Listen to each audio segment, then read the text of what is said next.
હું કરિશ્મા છું, એક નાના ગામની છોકરી. મારી જિંદગી ગરીબીની ચાદરમાં લપેટાયેલી હતી. પપ્પા મજૂરી કરતા, મમ્મી ઘરોમાં વાસણ માંજતી અને હું શહેરમાં એક નાની દુકાન પર કામ કરતી હતી, જ્યાં આખો દિવસ ગ્રાહકોની સેવામાં લાગેલી રહેતી. પૈસાની એટલી તંગી હતી કે ક્યારેક રાત્રે ભૂખ્યા સૂવું પડતું. પણ મારી આંખોમાં સપના હતા, એક સારી જિંદગીના, પ્રેમ અને ખુશીઓના. એક દિવસ વરસાદની મોસમ હતી. હું દુકાનેથી ઘરે જઈ રહી હતી ત્યારે રસ્તા પર પાણી ભરાયેલું હતું. અચાનક એક લક્ઝરી કાર આવી અને મારા પર કાદવ ઉછાળ્યો. હું ગુસ્સામાં ચિલ્લાઈ, અરે! જોઈને નથી ચલાવી શકતા? કાર રોકાઈ અને તેમાંથી એક હેન્ડસમ છોકરો બહાર આવ્યો. ઊંચો, ગોરો, ભૂરી આંખો અને કપડાં જાણે કોઈ ફિલ્મના હીરો જેવા. એ રાજવીર હતો. તેણે નીચે ઉતરીને માફી માંગી અને કહ્યું, સોરી, મેં જોયું નહીં. ચાલ, હું તને ઘરે મૂકી દઉં. મેં ના પાડી, પણ તે જીદ પર અડ્યો. ગરીબીએ મને શીખવ્યું હતું કે અમીરોથી દૂર રહેવું, પણ તેની આંખોમાં કંઈક અલગ હતું, એક ઈમાનદારી અને આકર્ષણ. હું કારમાં બેસી ગઈ. રસ્તામાં વાતો થઈ. તે શહેરમાં બિઝનેસ કરતો હતો, પણ વધુ કંઈ જણાવ્યું નહીં. મેં મારી ગરીબીની કહાની કહી સંભળાવી, કેવી રીતે પપ્પા બીમાર છે અને ઘર ચલાવવું મુશ્કેલ છે. તે ચૂપચાપ સાંભળતો રહ્યો. ઘરે પહોંચીને તેણે મને પોતાનો નંબર આપ્યો અને કહ્યું, જો ક્યારેય મદદની જરૂર હોય તો ફોન કરજે. બીજા દિવસે તે કોફી પીવાના બહાને મારી દુકાને આવ્યો. પછી તો તે રોજ આવવા લાગ્યો. અમારી દોસ્તી થઈ ગઈ. તે મને નાની નાની વસ્તુઓ આપતો, ક્યારેક ચોકલેટ તો ક્યારેક પુસ્તકો. પણ હું જાણતી હતી કે તે અમીર છે, પણ કેટલો તે ખબર નહોતી. એક સાંજે તે બોલ્યો, કરિશ્મા, તારી ગરીબી મને ખૂંચે છે.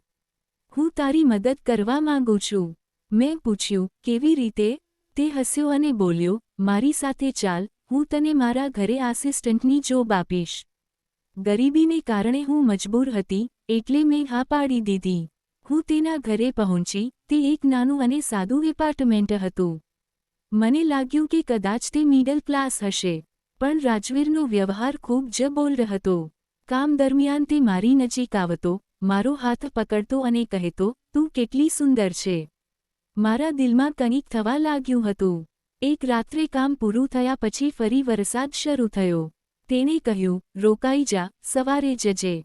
તે રાત્રે અમે વાતો કરતા રહ્યા. તે મારી ખૂબ નજીક આવ્યો અને મારા વાળમાં આંગળીઓ ફેરવતા બોલ્યો, કરિશ્મા, હું તને પ્રેમ કરું છું. હું ચોંકી ગઈ, પણ તેની પેશન જોઈને હું મારી જાતને રોકી ન શકી. તે રાત્રે અમે એક થયા. હું ગરીબ હતી, પણ એ પ્રેમમાં મને અમીરીનો અહેસાસ થઈ રહ્યો હતો.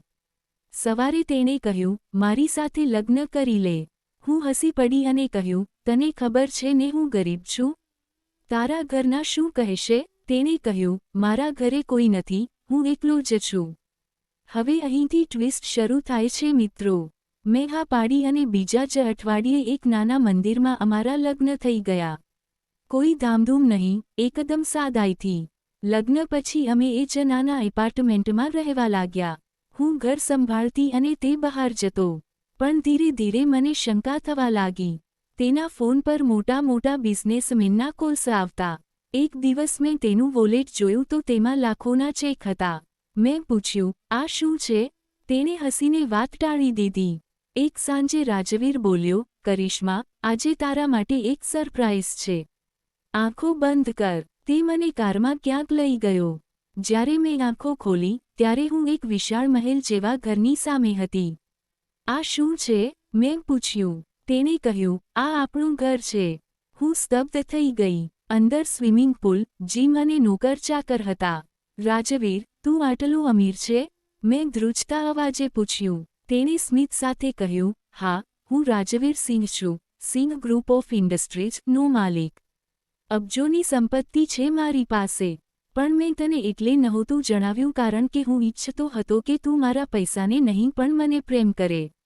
પેલું એપાર્ટમેન્ટ તો મેં ભાડે રાખ્યું હતું જેથી તને લાગે કે હું સાધારણ માણસ છું. મને ગુસ્સો આવ્યો, મેં બૂમ પાડી, તે મારી સાથે દગો કર્યો.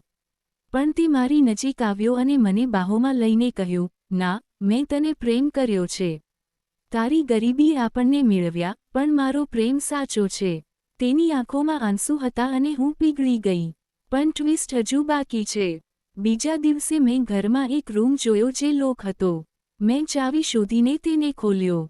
અંદર રાજવીરની એક્સ ગર્લફ્રેન્ડની તસવીરો હતી, જે ખૂબ અમીર હતી પણ તેને છોડીને જતી રહી હતી.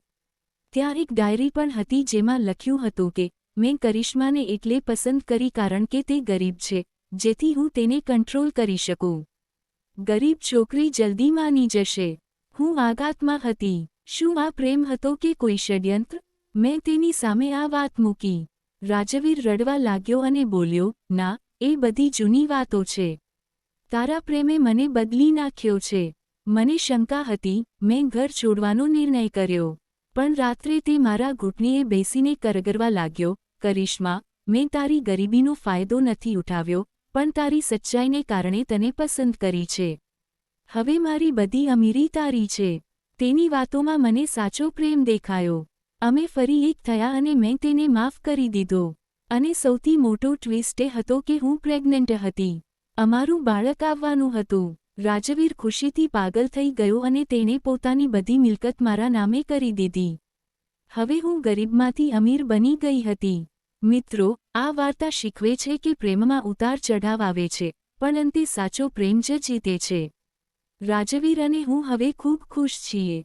કેવી લાગી વાર્તા? સબસ્ક્રાઇબ કરો, લાઇક કરો અને કોમેન્ટમાં જણાવો